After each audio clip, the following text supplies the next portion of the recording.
Vážení rodičia, starí rodičia, priatelia školy, milí žiaci, kolegovia. Láska a pokora, štedrosť, vďačnosť, radosť, to je čas bez Vianoc. Kryštálik soli, ktorý nás roztápa.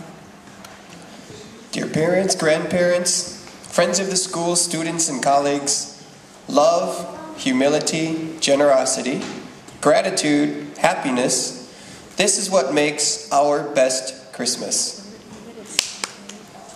Thank you. A crystal of salt.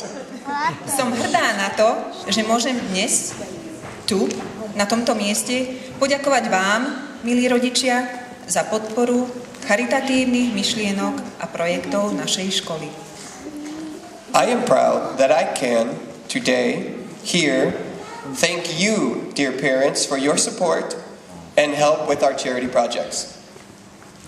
Na vianočných trhoch ste nákupom výrobkov našich detí a dobrovoľnými príspevkami pri kúpe anglických kníh podporili charitatívnu zbierku pre detský hospic Plamienok v Bratislave. V utorok sme deťom, ktorým zostáva už iba spríjemniť posledné chvíle života, odovzdali finančný dar 500 eur.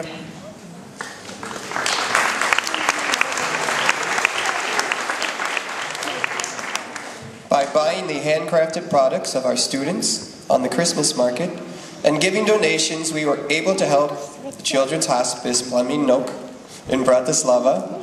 On Tuesday, children whose only wish is to spend their last days happily were given 500 euros.